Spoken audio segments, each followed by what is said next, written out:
Thank you, Leah. Well, good evening, ladies and gentlemen. Good to see you all here tonight. It's my pleasure to introduce tonight's speaker, Kim Johnson. I was given a 6-page CV, and the following is indicated. Kim is an entrepreneur, an educator, a consultant, and an author. As a consultant, she worked with both individuals and organizations in the area of line content and marketing, online content and marketing. As an adult educator, she has developed both online and classic courses in the fields of international relations, U.S.-Israel relations, U.S. Middle East and Eastern history, Holocaust studies, biblical Hebrew, Jewish studies, and national security. Kim was also CEO and president of 2 international graphic corporations. Kim holds the BA magna cum laude in Jewish studies and history from Florida Atlantic University. She also has an MA in political science and national security studies, cum laude, from University of Haifa, and she is currently working on a PhD thesis at the University of Haifa as well. I should also add, as I was going through her CV, she has multiple certifications in quite a few disciplines, quite amazing actually. With respect to writing and publishing, she has penned numerous papers and has published works. In 2016, her book entitled Unraveling the Washington Web was published. I've read it, and it's excellent, and it should be on your reader's list. To conclude on a lighter note, in 2004-2005, she was a twice recognized award-winning poet from the International Society of Poetry. So without further ado, kindly give a warm welcome to the inimitable Kim Johnson.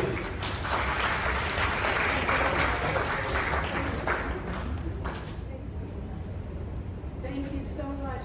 That was a beautiful introduction. I forgot that I did half of those things.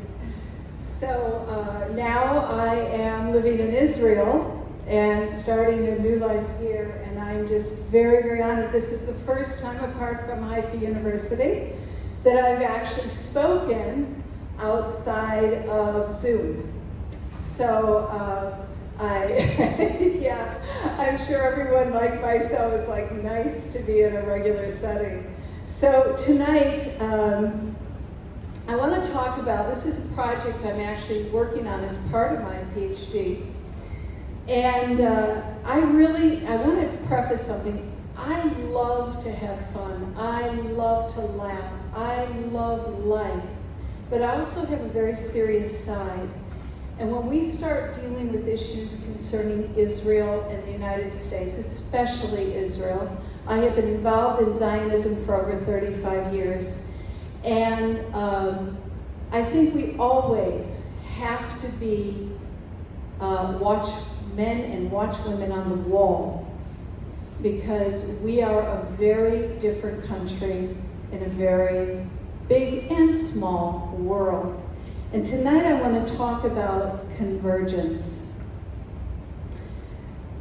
One of the reasons that I chose this topic is because it's observation that I have been kind of mulling for about a year now, and especially since the administration change in America from President Trump to President Biden and his new staff, I am watching what I believe could very well be the convergence of 3 ideologies. Many people will say you're seeing the rise of Marxism, and we are definitely seeing the rise of Islamism, especially in the form of a stealth Islamic rise in America. And also a very interesting way that we are seeing a lot of the ideology that fomented under the Hitler era in National Socialism. And it appears that all three of these seem to be converging on the White House steps. And if you think each of these ideologies in their own right are dangerous, the convergence of them could be something we have not faced before and something we may want to consider as to how we're going to deal with it in the present future.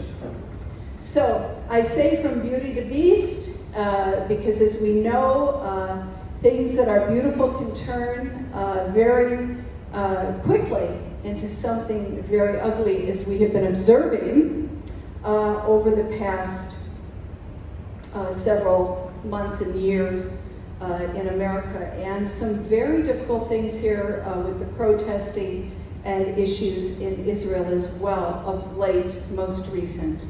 So, okay, I'm supposed to click that. Aha, okay, so please, I haven't used also amounts for years. Okay, so as I just mentioned, we're going to be exploring three anti-US ideologies, but not the ideology itself. We are going to be looking at the incubation of these ideologies today, and we're going to be looking at one network, and it's called the Open Society Foundation. How many of you here today are familiar with George Soros? Excellent. That's excellent. Okay. So one of my first questions is National Socialism, Marxism, and Islamism, what do they have in common? So I'm going to talk about that for just a few seconds, actually, very quickly. Radical Islamism has a number of striking similarities with Western totalitarian ideologies, namely Marxism and National Socialism, and of late, progressive liberalism. Marxism and National Socialism are, and this is Paul Behrman, I'm actually quoting from him, but he says, let me just get my note here, okay. He says, you know, Marxism and National Socialism are rebellions carried out to fulfill the major promise of modernity. And of course, modernity, at the core issue of all of the changes that took place from the 1500s until up into the Holocaust, really dealt with freedom. And especially now, even many say we're in a postmodern time, that freedom seems to be the core issue. My freedom. My freedom. And so people are looking for freedom from God because God has laws. Freedom from morality because morality inhibits me. Freedom from choice. And maybe some people might say freedom to choose, all right? But a lot of people don't necessarily want to even have to make choice. And freedom without consequence. And I think that is the biggest one, that these freedoms that people want to rebel against society and constitutions, they're looking for some type of freedom. But it seems to me that we are culminating very possibly to I want freedom without any consequence. So, Adolf Hitler wanted freedom too. And I would like to read to you, and I am quoting him. The day will come when I shall hold up against these commandments the tablets of a new law. And history will recognize our movement as the great battle for humanity's liberation. A liberation from the curse of Mount Sinai, from the dark stammerings of nomads who could no more trust their own sound instincts, who could understand the divine only in the form of a tyrant who orders one to do the very things one doesn't like. This is what we are fighting against, the masochistic spirit of self-torment, the curse of so-called morals, idolized to protect the weak from the strong in the face of immortal law of battle, the great law of divine nature. against these so-called 10 Commandments. Against them we are fighting.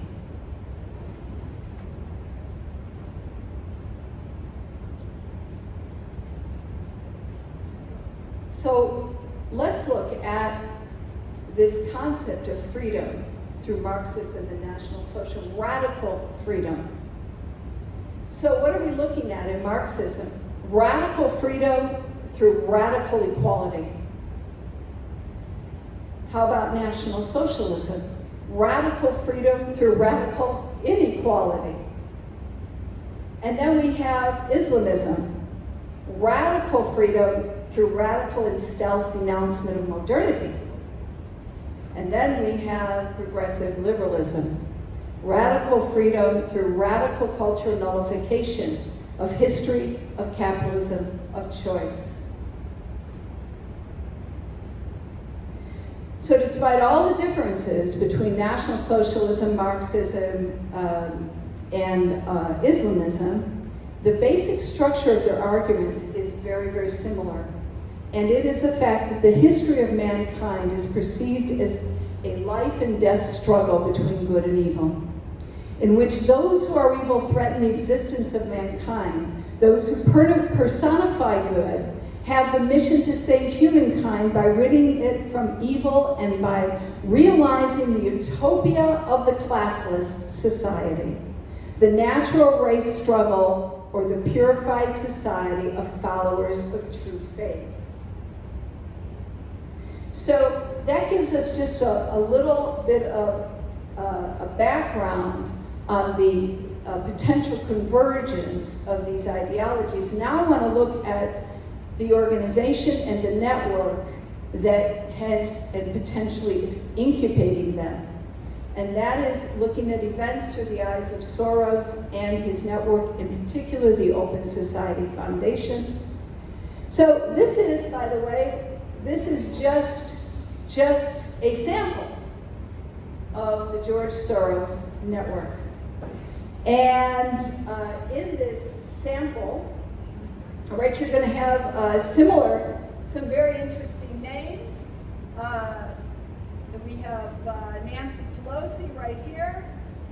We have Barack Obama, Jim Yong Kim, all right. There's some Soros Economic Development Fund, the Management Fund, the Foundation to Promote Open Society, the Institute for New Economic Thinking, Soros Charitable Foundation, the Quantum Fund, and of course, standing center stage with that will be, will be the Open Society Foundation. So I want to start out by saying something people may or may not know, and that is Soros' involvement with Iran. He funded the pro-Iranian organizations from Plowshares to J Street. That's supposed to be J Street, by the way. He funded the Iran lobby since the mid-1990s. Valerie Jarrett, a senior advisor to Obama, was also born in Shiraz, Iran. Since the end of the Cold War, there is no one individual that has done more to change the geopolitical hegemony of Europe, America, and indirectly the Middle East than George Soros. So who is he? You're all familiar, so I'm going to go very quickly. A Hungarian-American business magnate, political activist, author. He was born in Budapest.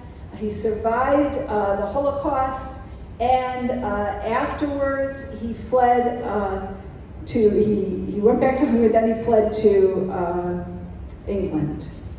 So this is the part you may or may not know. George Soros was not only a Hungarian Jew and Holocaust survivor. He was born to Tivadar and Arabet Schwartz in Budapest, 1930. Tivadar changed their name from Schwartz to Soros in 1936. At the age of 13, George became the Christian godson of German-Hungarian official Baumbach. He was in charge of handing out deportation slips and confiscating Jewish wealth.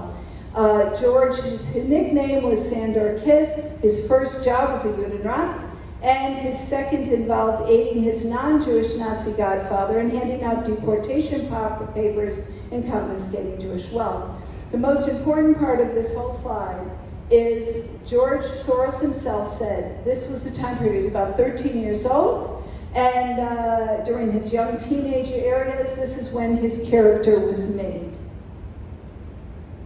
So, after World War II, as I said, the Soviet Union occupied Hungary. 1945, he went to England, the London School of Economics, and he was mentored by Karl Popper. He immigrated to the US in 1956 and then built his fund empire. So now we're going to take a look at his ideology. His ideology is rooted in the ideology of Karl Popper. I'm not going to go into it in detail, but I'm going to highlight just a couple of key things. And that is what the open society, according to Karl Popper, is. It is a condition where individuals with equal access to knowledge generate the wisdom to create a humanitarian society and laws in order to maintain political freedoms and human rights. In contrast to closed societies, such as dictatorships, restrict knowledge and enforce conformity through possession of what they claim are universal truths, and then by legal and cultural means. So this is his definition. Now, Popper was all about the closed society and that which restricted knowledge versus the open society.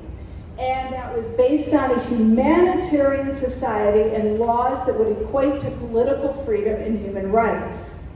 Soros adopts Popper's view, but he found there was a problem with it.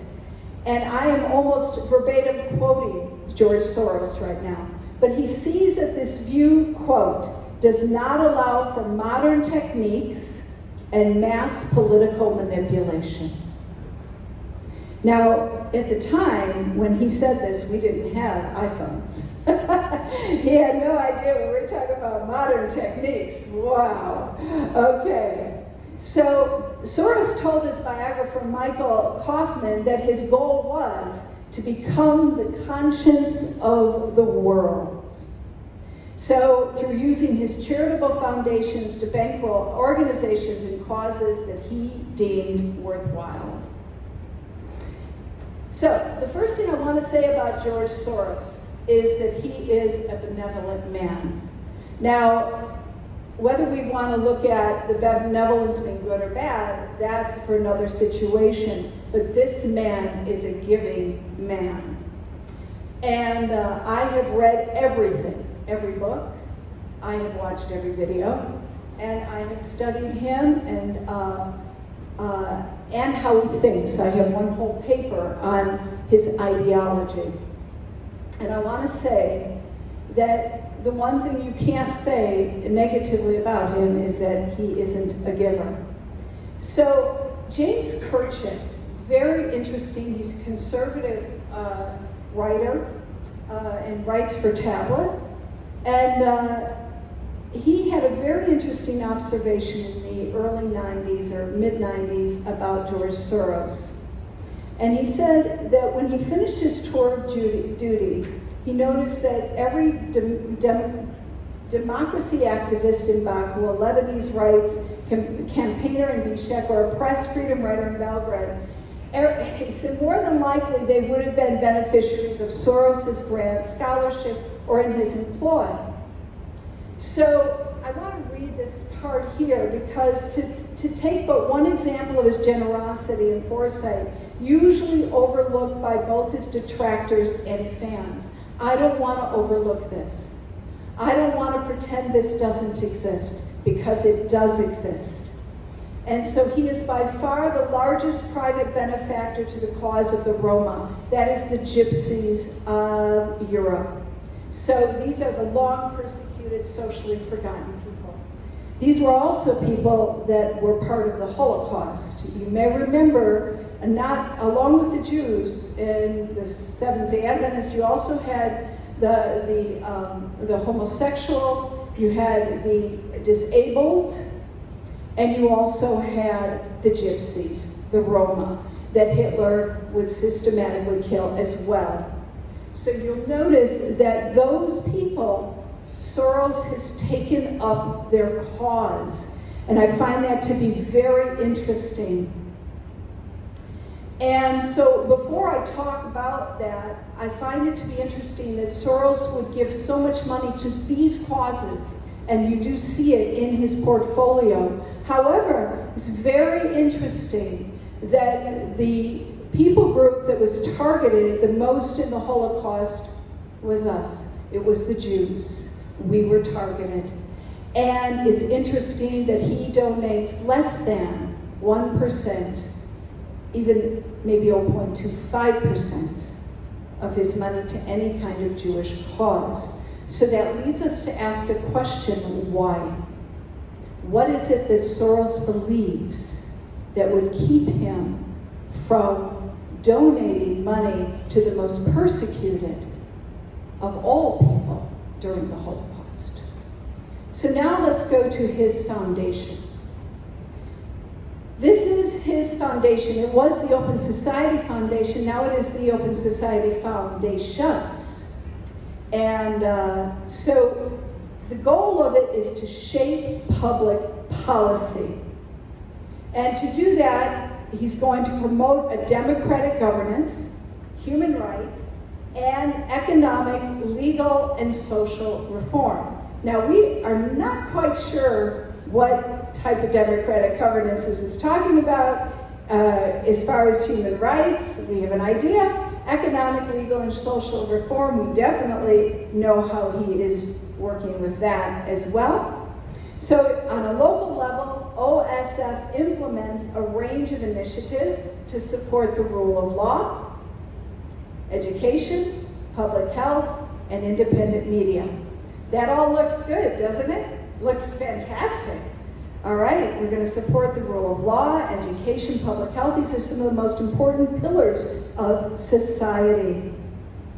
So at the same time, OSF works to build alliances across borders and continents on issues such as combating corruption and rights abuses. So he is a big funder of that as well. So let's take a look at some of those issues that he works on. This is Boris Yeltsin, by the way. That is a picture of Boris Yeltsin, and you'll know why it is. First of all, this I am quoting George Soros here, 1997. The system of robber capitalism that has taken hold in Russia is so iniquitous that people may well turn to a charismatic leader promising national revival at the cost of all civil liberties. He is talking about Boris Yeltsin here. This man reigned for about 10 years and undoubtedly is known to have one of the most corrupt and oligarch type of capitalist reforms in Russian history. So, first of all, what you see about this when he says robber capitalism, he is one of the biggest capitalists in the world, but he is an anti-capitalist. Second, justice. He fights for justice. He has a lot of groups and foundations that work on justice. But I want to talk about Brett Kavanaugh's appointment. You may remember this little elevator incident that took place where a pair of female sexual assault victims confronted Arizona State Republican Senator Jeff Flake. So they screamed at him for about 4 minutes, and the conservative, especially like Fox News, I don't know if you remember this, pointed out that one of the women serves as the executive director of an organization called the Center for Popular Democracy. It received $1.5 million from Open Society in 2016 and 17. Well, let's take a look at that. First of all, the conservatives kept saying, Soros is paying for these protests. And everybody says, he doesn't pay for them. Well, the truth is that he did pay for them, but not in the way people think. He didn't write a check out to each and every one of these individuals. Instead, he funded their organizations. So through his philanthropic He donated substantial sums of money to groups that organized the anti-Kavanaugh demonstrations, including the one that staged the most high-profile of them all, the live televised elevator confrontation. At least 20 of the largest groups involved in the protests had been Open Society grantees. So, interestingly, they went after Brett Kavanaugh, but in Tehillim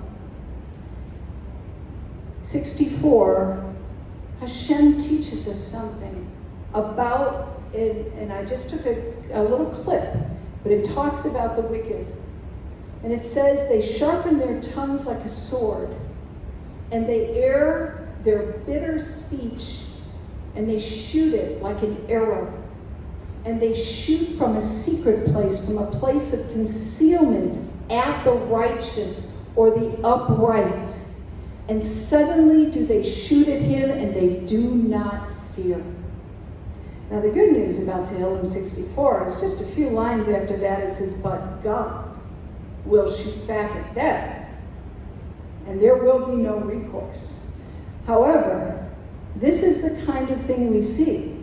All of this secret stuff going on, and then all of a sudden they wet their tongues and they shoot.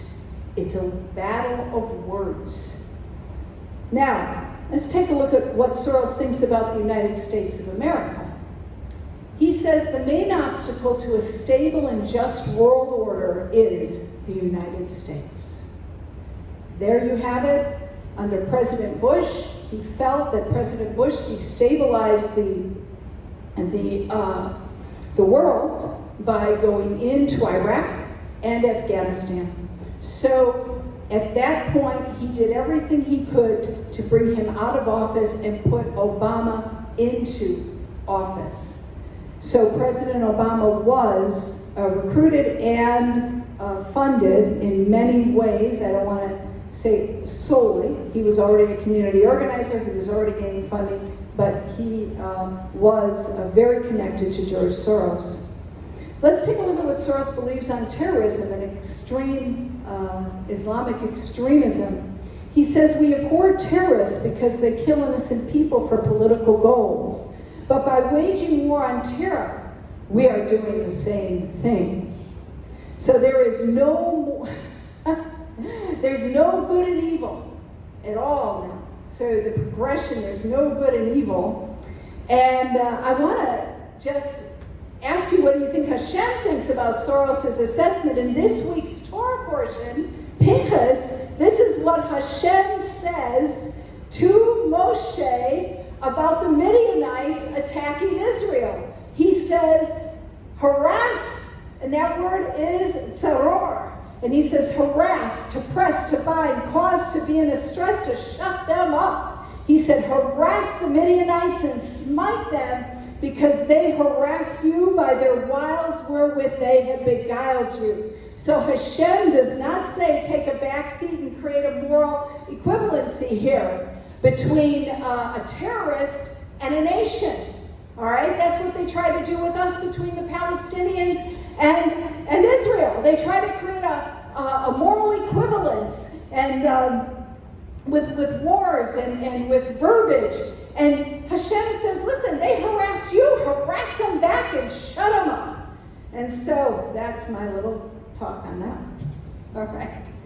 Polarization, tribalization, partisanship, and a general breakdown in civic discourse. By the way, Karl Popper deals with all of this, especially tribalization, and his case study, Karl Popper's case study, is the chosen people, the Jews. We are the closed society.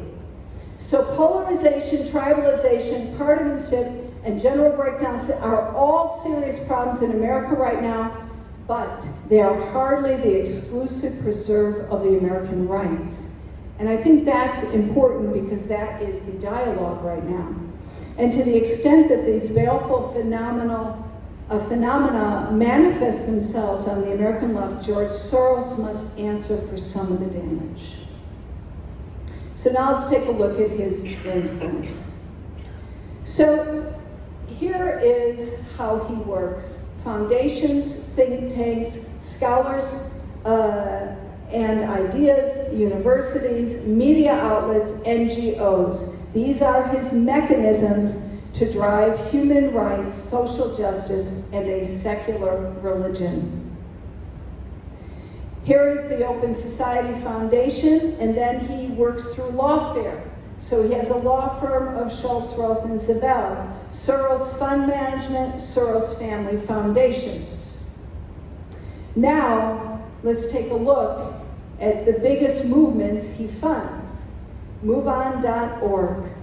This is the movement that caused me to start learning about George Soros. MoveOn.org, just for an example, this was the organization that went after General David Petraeus with their advertisement, General Betray Us. They are also, all right, they have published a guide on how to bird dog. Now, how many people exercise here? Does anybody?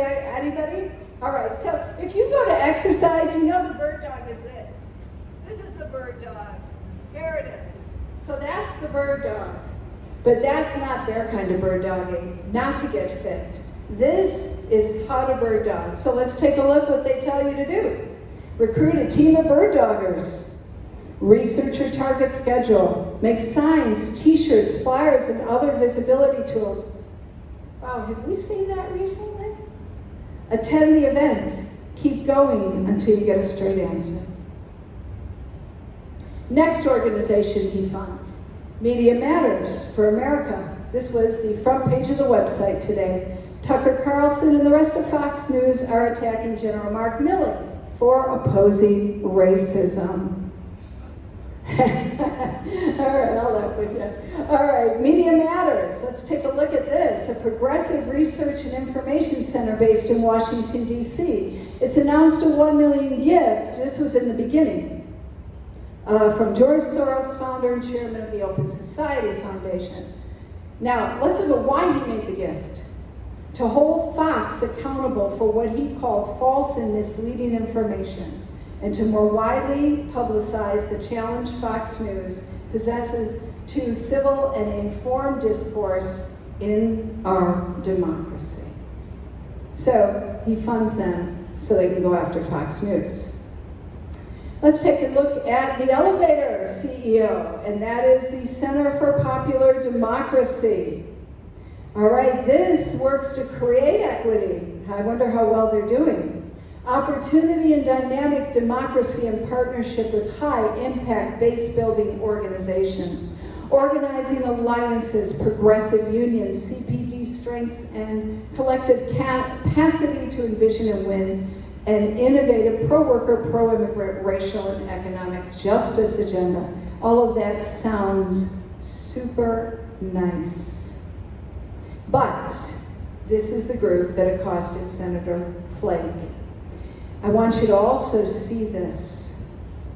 So last year, 2020, they organized a corporate backers of hate campaign, targeting companies it claims stand to profit from Trump's hateful agenda.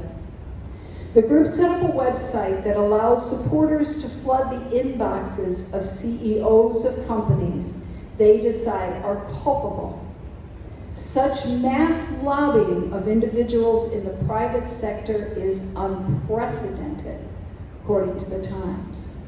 Well, when you see these companies falling to the pressure of Black Lives Matter, the pressure of critical race theory, the pressure of cancel culture, now you know why.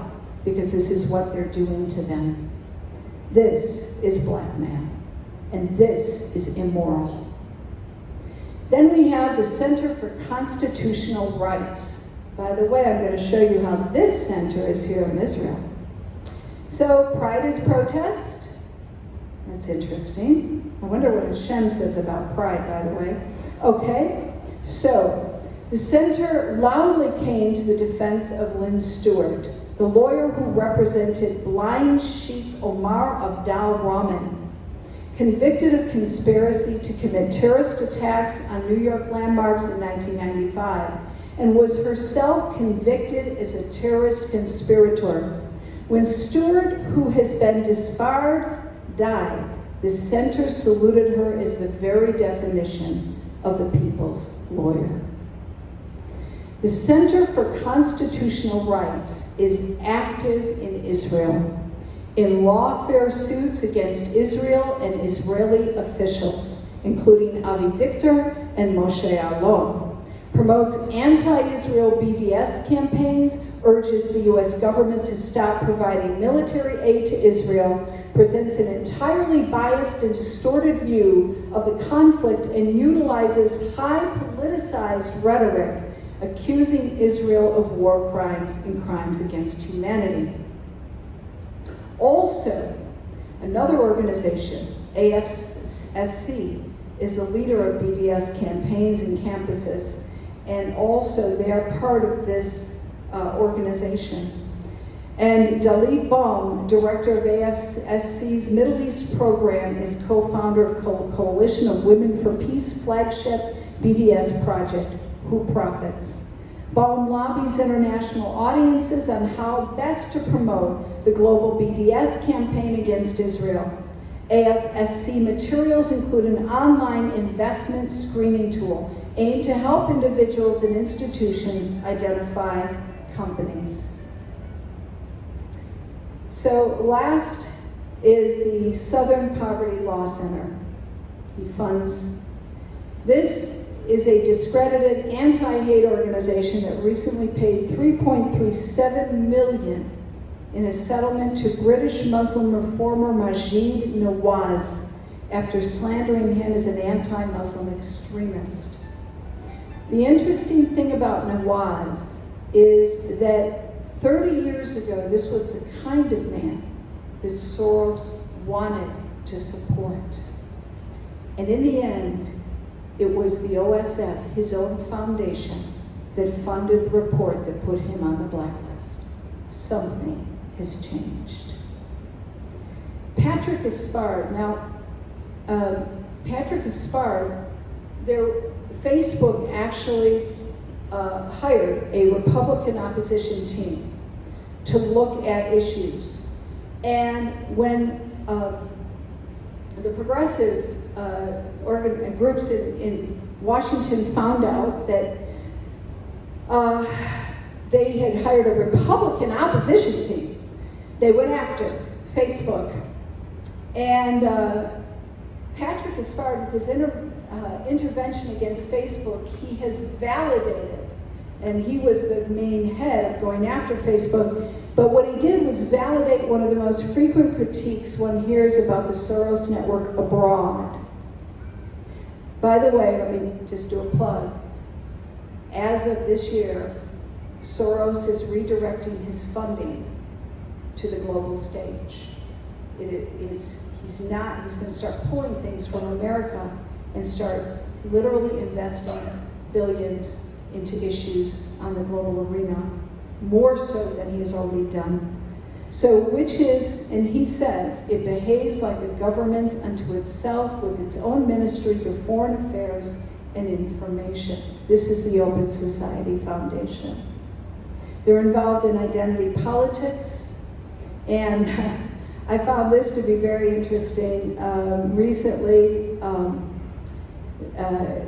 Nawaz was taken down by a guy named Khalid Beidon, who is a self-described critical race theorist, and he got very upset at the blockbuster film Black Panther when it alluded to Islamic terrorist group Boko Haram.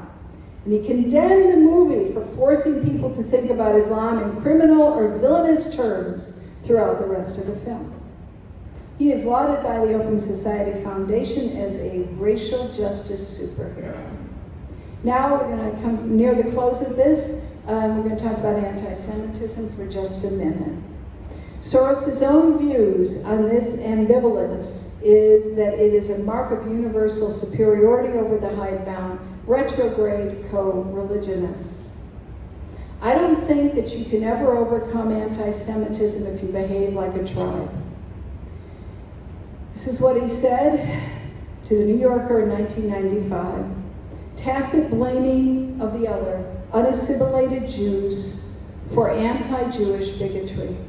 The only way you can overcome it is if you give up the tribalness. Israel. As for the Jewish state, Soros believes pro-Israel advocates provoke anti-Semitism. Attitudes towards the Jewish community are influenced by the pro-Israel lobby's success in suppressing divergent views. So how many pro-Israel advocates do we have in the House tonight? Hopefully everybody. All right, so I just want you to know that according to Soros, you're the problem. All right, okay, that's why we have anti-Semitism. All right, so he told Connie Bruck in a very conspicuous way, he says, I don't deny the Jews, he's a Jew, their right to a national existence, but I don't want to be a part of it. So when it comes to Israel, outlined in two once confidential open society reports revealed this about how the OSF thinks about Israel. So they want to work on accusing the Israeli government of state-sponsored racism. They want to form civil society organizations, and I truly believe that you have seen some of what they have worked on in the recent past few months of protests all over this country. To form civil society organizations that can serve as rapid response opposition to Israeli policies, and to create an NGO environment in Washington and across Europe that would make criticism of Israel more politically palatable, to hold Israel accountable, using the words of one report, for its violations of international law. Well, that tells you what kind of rule of law he's talking about. Not constitutional law, not Israel's law, but international law. So among the over 100 grantees of OSF, Communities Against Hate Initiative, there are a preponderance of groups dedicated to defending transgender people and Muslims, and hardly any, as I just mentioned a while ago, to defending Jews. According to the FBI crime statistics, over half of the victims of religiously motivated hate crimes in the United States are Jewish. Well, a quarter or less are Muslim. And this also holds true for the transgender community. There are 20 times the amount of hate crimes against Jews in America than there are against transgenders. No matter how bottom up the OSF is, this is Benjamin Sosis speaking, Soros's money has by definition empowered some parts of civil society over others, propping up certain organizations, public figures, and issues. Jeff Kerchick says, that seems to me like a polite way of saying that Soros exerts significant influence over American politics, culture, and society writ at large. And I'm going to skip this one, and OSF in the Middle East and Israel. So I want you to know that in the Middle East, the Open Society Foundation is centered in Jordan. And it strategically works between Iran and Hamas because it wants a very Muslim Brotherhood presence here in the Middle East. And that is part two of the discussion. But I just want you to know, in the Middle East, Jordan is where the Open Society Foundation is anchored. It's based in Amman. It has satellite office in Tunisia. Our Middle East and North African program supports society in Egypt, Jordan, Lebanon, Morocco, the occupied Palestinian territories, Syria, and Tunisia.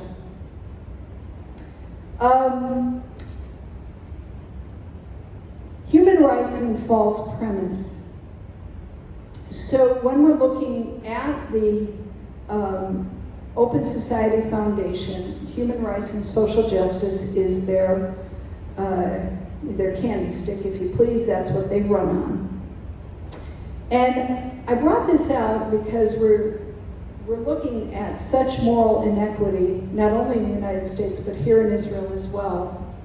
And you're also looking at something very interesting that will be in my next talk, and that is why Hamas is, how they are funding Hamas to actually bring down the PLA. And human rights and false premise is because most politicians and scholars share the idea when it comes to Islam that terrorism is caused by the exclusion of the majority of the people in Arab countries from political, social, and economic progress, which, far and large, has been, in part, the case until most recently, and really until Saudi Arabia started to turn things around when they thought they could possibly run out of oil. However, addressing poverty and lack of democracy in Arab countries can only be part of the solution. The focus on economic and political progress alone does not address the fundamental critique of materialism and political equity made by radical Islamists. In the beginning slide, you saw a picture of Sayyid Qutb. Sayyid Qutb is the ideologue of Hamas and the Muslim Brotherhood. And as stealthful and as moderate as they look on the outside, I can promise you they are nothing but. They believe that the world is in Jahiliyyah. It is in a state of sin. And the only way that it can be brought out of that is by Islamic dominance. So the ideology of the Muslim Brotherhood does not attack the lack of modernity in Arab countries, but the very ideas of modernity, the concept of freedom and democracy.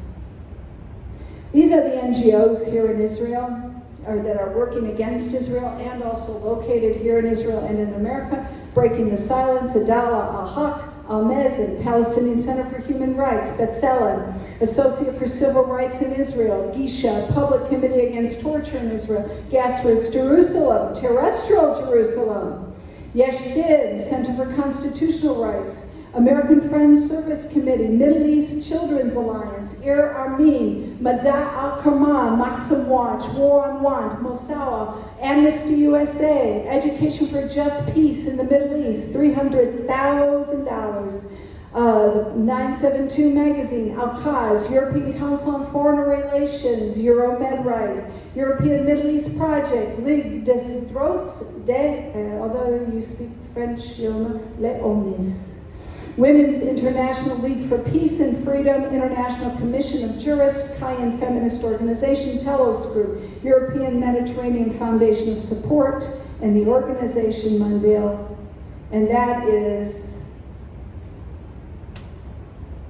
not all of them.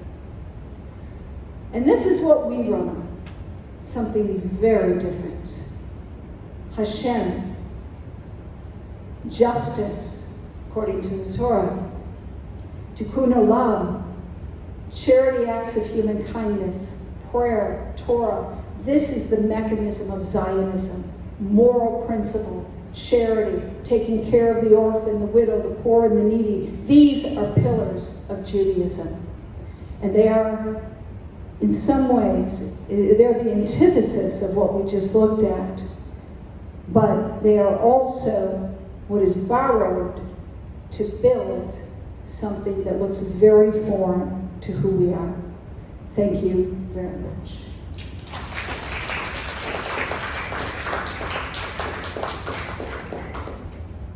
Thank you very much, Kim, for a wonderful presentation. I learned a lot and have a lot to start thinking about, as I'm sure you do as well. It's kind of scary to think about the kind of world that is being shaped by these organizations. And that last slide that you showed with what Israel is all about, what we are all about as Jews, and it's very clear that we can live in one world or the other, not in both. The whole use of language has changed. I've done quite a lot of reading about the cultural discourses, and it's become so bad that terms that we think we're using and talking to people in conversation, they do not mean the same thing. And so we also see that in the media, where apple pie kind of ideas and terms are used and they sound fine to us. And just as Kim pointed out in part of the presentation, some of the ideals and goals of the open society are just fine. They sound great. We would all support them, but that's not what they mean. And so we have to become critical thinkers, and we have to convince others to start becoming their own critical thinkers as well. People just kind of drift along assuming that everyone wants the same goals in the end. How many times have you heard that the Muslims are just like us, that they want the same things for their kids, they want to live in the same kinds of societies and communities? May not be true. It certainly would be true for part of the group, but it's not true for all of the group. And just as what happened in Lebanon is a very good example to us, if we know history, we're a lot more aware and a lot tougher in facing these groups. So thank you, Kim. You've certainly given us a lot to think about and to start being those critical thinkers. I think we can take about 3 questions if we have them. Oh, Izzy. Do you want to come up here? Well, it's actually a simple question. To speak up, let's say, to the audience. Question? I just want to know where we can get more information on your research, what you've done up Izzy just asked where he can get more information about my research, and we're actually, I'm on a research base, and I think what I'll do is just give everyone my email address, and then I will, I know that we're creating a website to put everything up, but that may not be for another few weeks or month or so. So maybe and I also have a book, but it's not here in Israel, but I definitely will give you my email address, and then you'll be able to get the book as well. So, and that's my first book, Unraveling the Washington Web. I just share this 1 second. I actually was asked whether President Trump was going to become president or not. I had a long question from someone why he thought I believed President Trump was going to become president.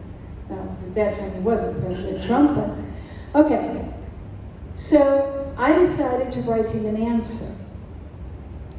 And as I started to write the answer, I came across, this was the time when, you remember when the president, you might remember when they were all having their debates, and he debated with all of the other Republican candidates, and the next day, all these companies started dropping his product. And this is when I started to write this response. And all of a sudden I came across MoveOn.org, and I said, what is this? Who is this? And then I started to come across other organizations, and it all led me back to Soros. And I realized I was now going to be writing a book on Soros. So my first book is about George Soros. And it is a book of contrast between what a constitutional republic looks like and what European democracy under George Soros looks like. And that's what my book is about. So make that about. Yes? Have you met George Soros? I have not, but if I can say I do hope I get to. And I think he's got a son Alexander. He's an older gentleman, and he's not going to be with us forever. Yeah. And I was very sorry to learn that his son is, ready to carry on everything he's doing. Yes. So it's not a problem, it's going to go away. That's exactly correct. Very good observation, and thank you for sharing that. Yes, I saw you. My points that what I've been calling anarchy for years is the same thing as what George Soros is doing. So all the demonstrations at the G8 meetings over the years and even what was happening in the big cities here are all the same kind of anarchy that is being moved by him. The Open Society Foundation and funding is behind almost every single undermining of every single government in the world. Because they don't like authoritarianism and they don't like any kind of rule of law that separates borders. So yes, you are absolutely correct. The anarchy you're seeing is coming. This is what has been incubating, and this is why it's now becoming spread globally, because it is just taken root. He's in over 131 countries. I had a slide up, I pulled it out from Guyana, and how Guyana was getting rid of capitalism and going with not national socialism, but socialism, Soros socialism. That's what I'm going to call it, because it's called social socialism. That's what it's called. All right. So, any other questions? Yes. Last question. Yes, last question. We're all kind of the little people, and individuals that like to listen. Yes. But what I'm wondering is, big organizations, principally in the United States, like AJC, ADL, organizations like that, where are they in this Soros battle? Are they active? Do they agree that the danger needs to be confronted? And what are they doing about it? That is one of the most excellent questions. And the question really is how is Soros influencing organizations like the ADL, right, the LLC? And he is influencing them. Oh, yeah. So what you're seeing is very often we shake our heads at the Anti-Defamation League. We're like, how could you possibly, really negate this attack against Jews in this community? How can you negate it? How can you diminish the moral clarity of this? And we're shocked. And this is because they target the ADL. Remember, a lot of Jewish Americans are in the Soros camp. So there's a lot of pushback for every Jewish organization that try to stand in opposition. So it is influencing it. We see it. Thanks, Kim. Thank you very much. Thank you so much for coming. Thank you.